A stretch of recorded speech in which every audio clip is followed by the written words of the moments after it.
Seshayileke ihora lesikhombisa kusihlwa mbukeli lokho kusho into eyodwa ukuthi ke unoxolo umamtshalo komwalo usehlezi ume ngomumo wokulethela indaba ebezenzeka osukwini. Wena nje kwakho ke mbukeli ukuthi uhlale phansi unethezeke ke sibheke ukuthi iziphe ihamba phambili kuleli hora. It's a pleasure to announce this new party, African Congress for Transformation. Owayengunobhala jikelele we-ANC u-Ace Magashule owaxoshwa kuleli qembu useyivulele iqembu lakhe lezombusazwe i-African Congress for Transformation. uMagashule ke uthi izakhamuzi zakuleli zidinga elinye ikhaya lezombusazwe. Inhlamvu eyatholakala kwindawo yesigameko inhlamvu eyayiphuma kulesi sibhamu lesi esiphambi kwenkantolo. Ungoti wephoyisa wezokuhlolwa kwezibhamu uLieutenant Colonel Christian Mangena utshele inkantolo ukuthi inhlamvu eyatholakala endlini okwadutshulwa kuYusenzo Meyiwa yayiphume esibhamini esatholakala kumsola wesithathu uMthobisi Mncube.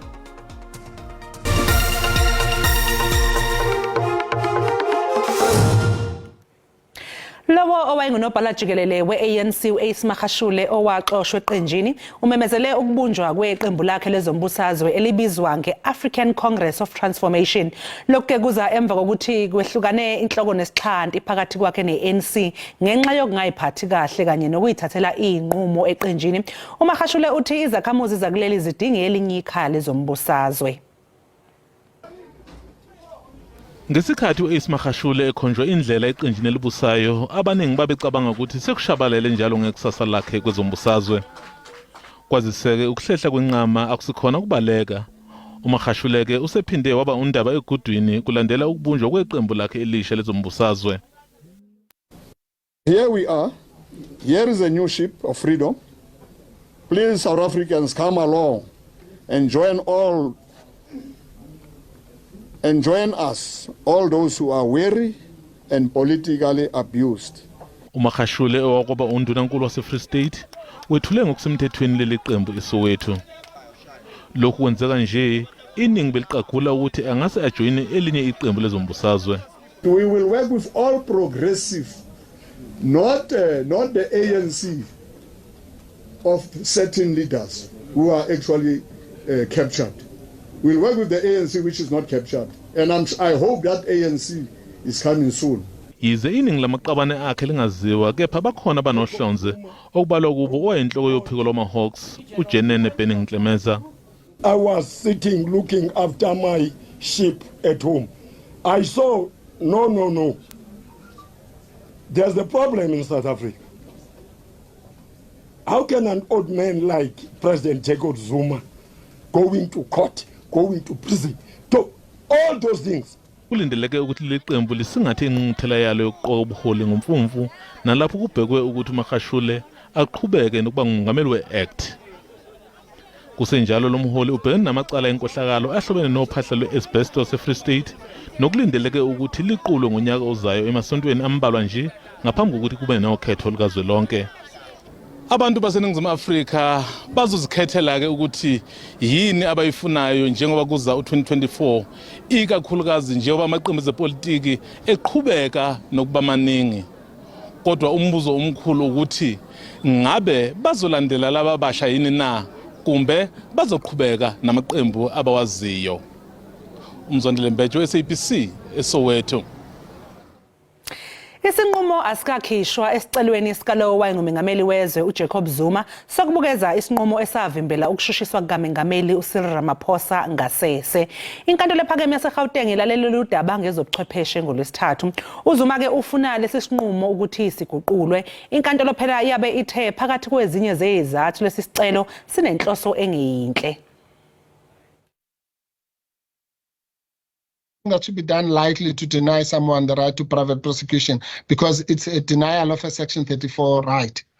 But the bigger point for now is that it must be done in the criminal court. You're dealing with a private prosecution which has been demonstrated to be non-compliant with binding statutory requirements. And what this court did was, having quoted the judgment, it then addressed each of the interests that it found to be implicated at paragraph 55, 56, and 57. The The first, at paragraph 55, it says, on the present facts which are common cause, the interest or potential interest that is affected by the impugned private prosecution relate to Mr. Ramaphosa both as an individual person occupying the office of the president and in his official capacity as the president. Ungoti wephoyisa kwezokuhlolwa kwezibhamu obethula ubufakazi ecaleni lokubulawa kwayo nozinto we-Orlando Pirates uSenzo Meyiwa utshele inkantolo ephakeme ePitoli namhlanje ukuthi inhlamvu eyatholakala endlini okwadutshulwa kuyo uMeyiwa iyayiphume esibhanyeni esatholakala kumsola wesithathu wecala umthobisi Mncube. Iphoyisa uLieutenant Colonel Christian Mangena uphinde futhi ke wafakaza nangokuthi nezinhlamvu ezashaqwa kuMncube ngo2015 ezohlobo olufanayo nalezo ezatholakala endaweni yesigameko. Lo izwe ubufakazi obethusayo namhlanje obuchaphazela loyo ongumsola wesithathu wecala umthobisi Mncube. Uchwepheshe wephoyisa kwezokuhlolwa kwezibhamu uLieutenant Colonel Christian Mangena utshele inkantolo ukuthi ngokophenyo lwakhe lwahlonza ukuthi isibhamu esadubula uSenzo Meyiwa yileso esatholakala kuMncube ngesikhathi ebanjwa amaphoyisa. In simple terms, what does this paragraph mean, 9.1? Paragraph 9.1 means that the bullet that was recovered from the firearm, from the crime scene, was fired from this firearm. Lokho okukushoyo ukuthi inhlamvu eyatholakala kwindawo yesigameko inhlamvu eyayiphuma kulesi sibhamu lesi esiphambi kwenkantolo. uMangena uphinde watshela inkantolo ukuthi saqhuma kabili kuphela isibhamu ngaphakathi endlini. Sekuyashayisana ke nalokho osekuke wadalwa ofakazi aseke babizelwa ebhoksini ababesendlini bona batshela le inkantolo ukuthi isibhamu saqhuma cishe ikhawe intathu. Emuva kokuthi ngahlola ke kwindawo yesigameko impahla wayegqokile umufi kanye futhi ke nokulimala noma amanxeba ke atholakala kuyena ke ngathola ke ukuthi kuna isibhamu saqhuba kabili endlini. Ishot eyodwa yadutshulwa ke noma yona ke yadutshulwa phansi kwi angle noma ke kwi angle ongathi ke u90 degrees. Okwenzekayo ke lo 90 degrees uma ngaba usuyidubulaka noma inhlamvu ihlake izohla ishaye khona ke lapho ila khona ke umonakalo uzoba khona uma kuukuthi ke ibullet yakho iyona ke strong kunothayela lowo uthayela ozolimala ke kodwa ke uma kuukuthi iyona ke soft iyona inhlamvu ezokuthi itholeke ukulimala. Ubufakazi banamhlanje bukaMangena buphinde badalula nangendlela uMeyiwa ayemi ngayo ngesikhathi idubuleka shawa inhlamvu yesibili. Umphathi webhange lombuso uLisitsha Kganyago usevikele isinqumo saleli bhange sokungawudedela umbiko omalungana nokwebiwa kwemali yakwamanye amazwe eplazini likaMengameli wezwe iPhalaphala. uKganyago utshele amalungu eParliament ukuthi akazange kwephulwe umthetho elawula ukuhwebelana ngemali ngesikhathi kwenzeka lokhu. uKganyago ebephekwe sophulwa ngamalungu eParlamente ngophando lwebhanke nguvimba ngombandela wasePhalaphala. Uthi kule minyaka ilishumi idlulileyo ibhanke nguvimba iphande amatyala ngaphezulu kwama-6,000 okwephulwa kwemiqathango yonaniselwano ngemali. If you are asking me to avail the report, you are asking me to commit a criminal offense, which I am not prepared to do. The aforesaid restrictions apply unless disclosure is required before a court of law or under any other law.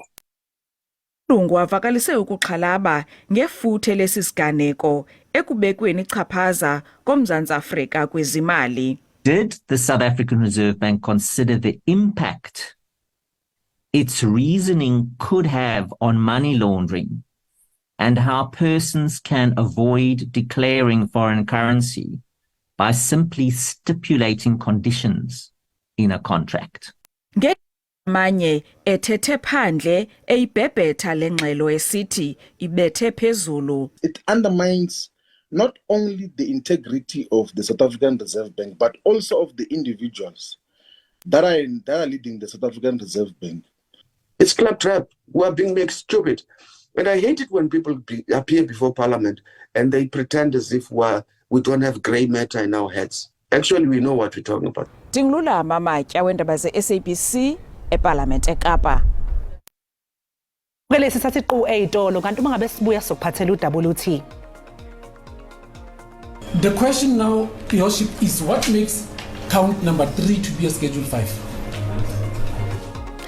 Ummeli kaDokotela Nandipha Magudumana uthi umbuso wenza ngakho konke okusemandleni uqinisekisa ukuthi ubhekana namacala abucayi asesigabeni sesihlanu.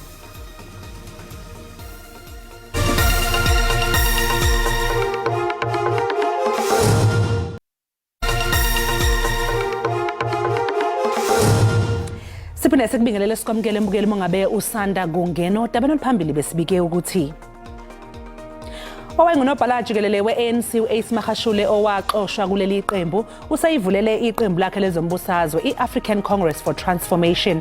uMagashule ke uthi izakhamuzi zakuleli zidinga elinye ikhaya lezombusazwe. Khumbula mbukeli ukuthi lezi ndaba zikhona nalapha ya ku-YouTube, ungena kuyo nje uyicinge ngamagama athi SABC Izindaba na kanjani ke uzoyithola. Ummeli kaDokotela uNandipha Magudumana uthi umbuso wenza konke okusemandleni uqinisekisa ukuthi ubhekana namacala abucayi asesigabeni sesihlanu. U-Advocate France Dlamini uthi inkantolo yaseBloemfontein ayinabo ngisho ubufakazi bokuthi uMagudumana wakhokhela omunye wabasolwa izumbulu zamarandi. Ummeli kaMagudumana uthi umbuso awunabo ubufakazi obukanda ikhanda mayelana necala lenkohlakalo elibhekiswe kuMagudumana. Wagcizelela ngokuthi ngokomthetho ecala lenkohlakalo kumele lifake imali engaphezulu kuka 500,000 wamarandi kuya phezulu. The question now, Your Worship, is what makes count number 3 to be a Schedule 5?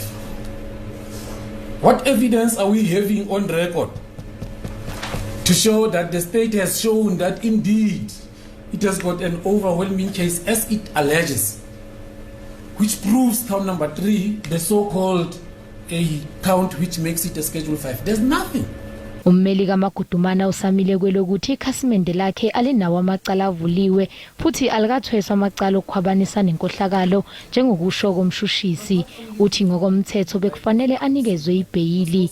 Ukulalela kwesicelo sebheyili kuzoqhubeka mhla zizine kumandulo. Inkantolo yomthethosisekelo isizwe ukuthi amaphesenti ayi-15 eyifungo abekelwe abazongenela ukhetho ngokuyimela awumgomo ophusile. Kuthiwa ke lokhu kwenzelwa phela ukulandela umgomo oqinisekisa ukuthi ukhetho olukhululekile futhi linobulungiswa. Lokhu ke kuzokwenza ukuthi okhethweni kungenelwe ilabo ke abafanelekile ngempela. Indaba yamaphesenti ayi-15 ezifungo zamalungu azimele azongenela ukhetho lukazwelonke kanye nolwezifundazwe idingidwe kakhulu namhlanje enkantolo yomthethosisekelo njengoba bekunembuzo ngokuthi ngabe bukhona yini ubulungiswa. Kanti ke impendulo ephume khona lapha enkantolo ithi kungumgomo onesizathu. The purpose of the contestation requirement being at 15% is that even if you are able to register as a party or as a party to participate in the elections, you still need to meet the higher requirement to contest the elections. Because if you don't, you run the risk of everybody, even with minimal support, not being able to, contesting the elections, very long ballot, complicated, difficult for voters to understand all of the reasons that the IEC is given on that front. U-Advocate Stephen Badlenda uthi abukho ubufakazi bokuthi lokhu kuzoba umqansa. There's no evidence that anyone tried to collect these signatures and failed or had any difficulty. There's no evidence even to say this is what I would envisage in doing in collecting the signatures and I don't think I'll be able to because it's too expensive, too costly, too time. There's nothing, not a word. Amaqembu ezombusazwe ngaphambilini wona ayecelwa ukuba asayindise abantu abayinkulungwane kuphela ukuze angenelele ukhetho. Inhlangano i-One SA Movement ithi lo mgomo omusha uyitulo nje lokuvalela abantu abafuna ukungenela ukhetho.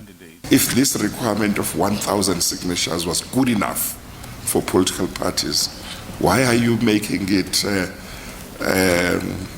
so hard now? Isinqumo sisagodliwe. Imeya yaseTshwane uSilius Brink uthi isamu kumele ithweswe icala ngezenzo zobudlova kulomkhandlu udolobha. uBrink uthi bayabathungatha ongqondongqondo abashise amaloli. Lokhu ke ukusho ngenkathi ekhuluma nesithangami sabeyindaba namhlanje ePitoli. Kuzoqiniswa zomthethe elawula umbhikisho wesamethwane lokhu kuzemva ukuthi kubonakala ukuthi lo mbhikisho unobudlova kanti umkhandlu dolobha waseTshwane ulandela imikhondo yenzo labo ebandakanyeka ekushisweni kwamaloli. Relating to the criminal attack on the waste collection trucks, we have a major lead. And unfortunately, I cannot disclose all of the information that I currently know because I do not want to compromise the investigation. Zikhulu namashumi amabili nambili isebenze igxoshiwe kusukela kuqalela umbhikisho emasontweni amane edlule kanti bangamashumi amabili nambili abantu abakhalelwa amasongo kazigonyela kulandela izenzo zabo zobudlova.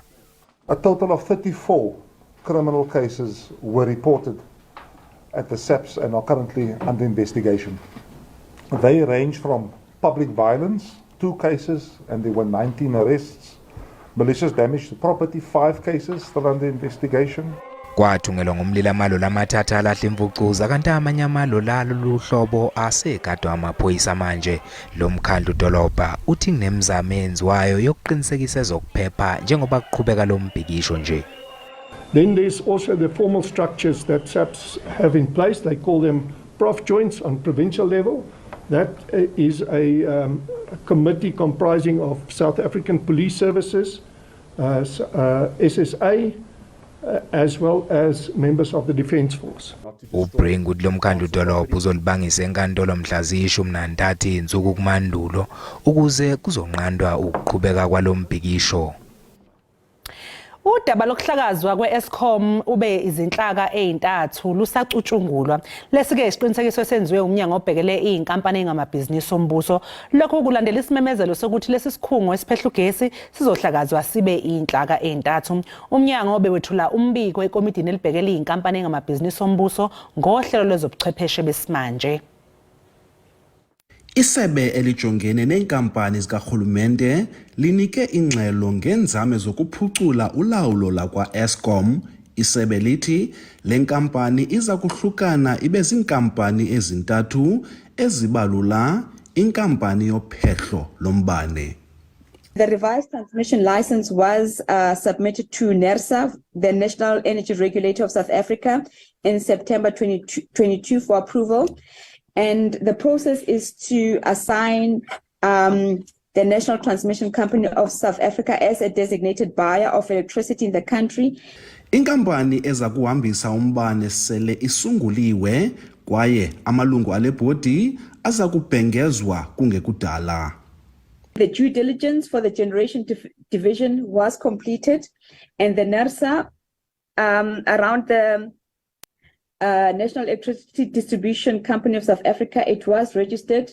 Isebe lithi u-Eskom ufuna ukunyusa izinga lokuphehla umbane liyokutsho kumyinge wama-70 ekhulwini xa kufika uMarch ka-2025 ukuze kupheliswe ucimicimi wombane.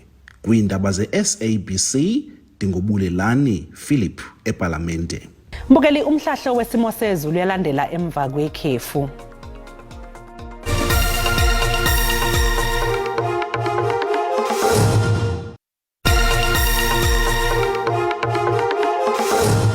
Ngikubingela umbukelo emakhaya ngiphinde ngikwamukela kwesimo sezulu sanamhlanje kusihlwa azikho ke imvula elindelekile ke ukhona ke lomoya obandayo lindelekile kakhulukazi nje lapha esifundazweni iWestern Cape kanti ke kusasa la idliva ke nje ngempela izulu kakhulukazi nje lapha esifundazweni iWestern Cape zimi nje ku 80% kuya ku 60% ngaphinde futhi ulindeleke nje nalo amoya obandayo kakhulukazi nje lapha esifundazweni iEastern Cape kanti ke isixwayiso sethu ke sakusasa sime kanje ukhona ke lomoya oshisayo lindelekile kakhulukazi nje lapha esifundazweni iEastern Cape kanti ke kusasa isinye isixwayiso sethu ke siphuma laphana ka South African Weather Service simi kanje ukhona ke lo amoya kuvunguza ngamandla oshisayo ongadala wona ke lo amlilo wamadlelo kakhulukazi nje laphana eEastern Cape kuyona kanjalo ku-Uppington kanti ke amazinga okushisa aphansi kusihlwe kakhulukazi nje ngempela masibheke laphana kokapa lodumo lithanda ukuthi nje liphole ngo12 liyabanda ke laphana eGoli koSoweto kaNdonga ziyaduma ngo6 liyakubuza ngempela ke ukuthi ngubongaki ke laphana ke eLarry Smith ngo6 thanda ukuthi ke nje lifudumale ke laphana kuMsina ngo11 ifudumele ke eThekwini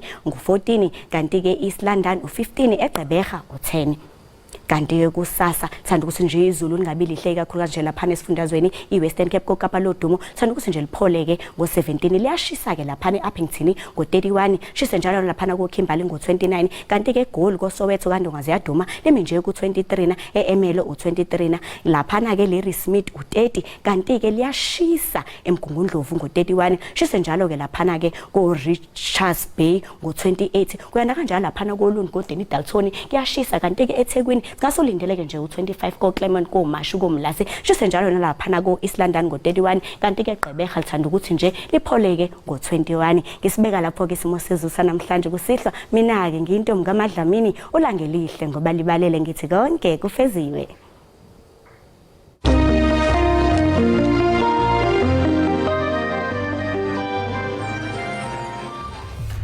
Bukelisa zakuqala lapha bese niphathele zona namhlanje nibe nobusuku obuhle nisale kahle.